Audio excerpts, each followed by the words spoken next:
Welcome to maths by காலி. இப்போ நம்ம ரேஷியோ கொஸ்டின் தான் பார்க்க போகிறோம்.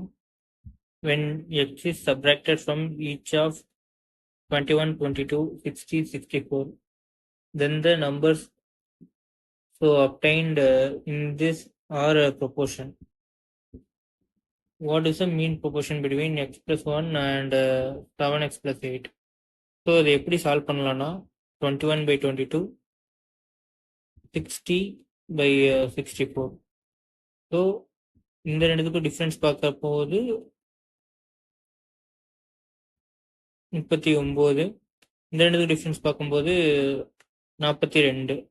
ஸோ இதை 3ல கட் பண்ணோன்னா 13, 14 வந்துடும். ஸோ இப்போ இந்த ஈக்குவல் இந்த ஒன்றும் இங்கே இருக்க அந்த ஒன்று ஈக்குவல் ஆயிடுச்சா? ஸோ அப்படின்னா இந்த 21க்கும் 13க்கும் இருக்க வித்தியாசம் தான் எக்ஸு. ஸோ 8. எக்ஸ் வந்து 8 தெரிஞ்சிச்சா? ஸோ மீன் ப்ரொபோர்ஷன்னா root of a into b. இப்போ மீன் ப்ரொபோர்ஷன் பார்க்குறப்போ இந்த எக்ஸ் பிளஸ் 1 தான் ஏன்னு எடுத்துக்கோம், 7x plus 8 வந்து பின்னு எடுத்துக்கோங்க. இப்போ 9 இன்ட்டு 64, ஸோ 3 இன்ட்டு 8ன்னு வரும். 24 தான் இதுக்கான ஆன்சர். தேங்க்யூ.